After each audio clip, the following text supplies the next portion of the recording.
दोस्तों नमस्कार। एक बार फिर से आपका मेरे YouTube चैनल शब्द की परिभाषा में स्वागत है। आगे चलते हुए एक आज नया वर्ड हम लोग ले रहे हैं, वो है आर्ट। जो आप सुने हैं, आर्ट मतलब कला। तो आज हम इसके प्रभाव और इसका परिणाम देखते हैं कि एक्चुअली आर्ट होता क्या है। क्योंकि जो हम लोग जानते हैं या सुने हैं उसके अनुसार से आर्ट का मतलब हम लोग समझते हैं कि कोई ऐसा एक्टिविटी जो म्यूजिक वगैरह से या फिर किसी भी तरीके का कला से जो जुड़ा हुआ हो, उसी को हम लोग आर्ट बोलते हैं। जिसमें म्यूजिक भी हो गया, एक्टर भी आ जाते हैं, थिएटर भी आ जाता है, सारा कुछ इसी में आ जाता है, तो उसी को हम आर्ट समझते हैं। लेकिन एक्चुअली देखा जाए तो हर एक चीज़ आर्ट है। हर वो चीज़ जिससे हमारा रिक्वायरमेंट पूरा हो, जिससे हमें इनकम हो, जिससे मेरा घर परिवार चलता हो, वो सब आर्ट है एक। चाहे वो कोई भी काम हो, जो काम हम कर रहे हैं वो भी एक आर्ट ही है। क्योंकि वो सबके पास नहीं होगा, आपकी का आर्ट अलग है। क्योंकि सबके पास स्किल अलग अलग हो जाता है, थोड़ा सा डिफरेंस हो जाएगा, बात व्यवहार से चेंज हो जाता है। उसी काम को करके देखते हैं कि कोई बहुत बड़ा नहीं बन पाता है, कोई बहुत बड़ा बन जाता है, तो उसमें जो भी आता है उसका व्यवहार आ जाता है। तो यहाँ पे आर्ट जो है, इसको दो तरीके से डिफाइन हम लोग कर सकते हैं। ART इसका स्पेलिंग लिखा हुआ है, यानी कि able to represent your talent. क्या है? एबल रिप्रेजेंट और टैलेंट। जो भी टैलेंट को रिप्रेजेंट करने के योग्य हमें बना रहा है, हम अपने कला को रिप्रेजेंट कर सकते हैं, वो सब आर्ट है। तो चाहे वो कला कोई भी हो, अगर रिप्रेजेंट कर रहे हैं अपने टैलेंट को, अपने प्रतिभा को अगर आप प्रतिनिधित्व कर रहे हैं, माने अपने प्रतिभा को प्रतिनिधित्व भी आप ही कर रहे हैं, क्योंकि ये दूसरे के पास है नहीं, ये सिर्फ आपकी कला है और आप ही इसको रिप्रेजेंट भी कर रहे हैं। दोनों चीज़, जैसे कोई भी प्रोजेक्ट अगर बनाए तो प्रोजेक्ट मेरा टैलेंट है और उसको रिप्रेजेंट भी हम ही कर रहे हैं, तो वो आर्ट हो गया आपका। Able to represent your talent आपका आर्ट है, वो खुद का आर्ट है, वो दूसरे का नहीं है, तो वो आर्ट है। ठीक है, एक तरह से ये देख लीजिए। दूसरा होता है कि एबल रिक्वायरमेंट, मतलब जो मेरी रिक्वायरमेंट को पूर्ण करने में सक्षम है, वो आर्ट है।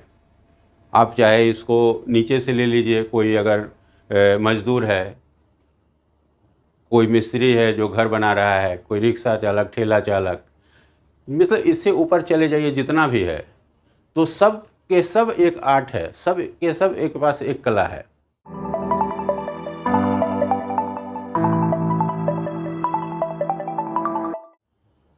क्यों? क्योंकि वो एबल है आपकी अपनी रिक्वायरमेंट पूर्ण करने के लिए, या किसी का भी रिक्वायरमेंट वो पूरा कर रहा है।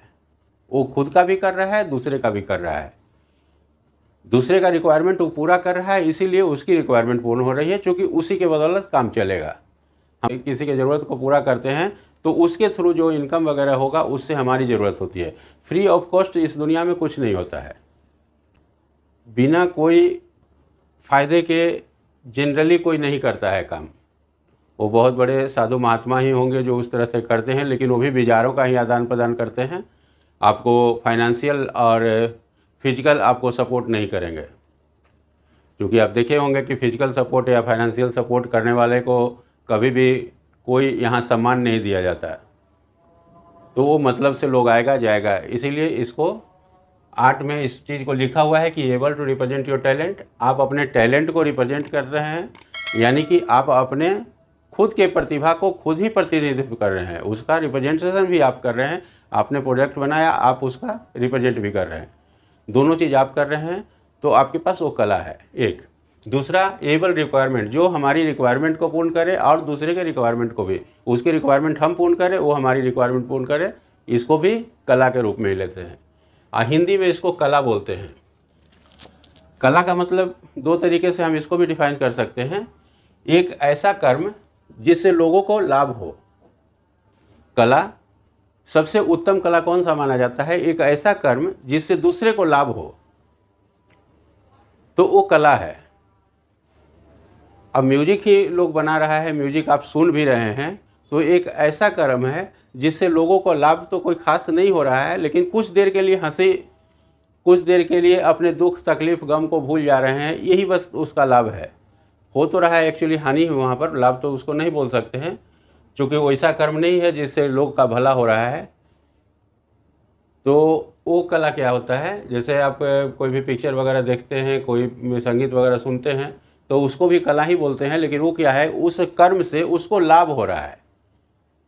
वो आपका भला तो नहीं हो रहा है, लेकिन उस कर्म से उसको लाभ हो रहा है।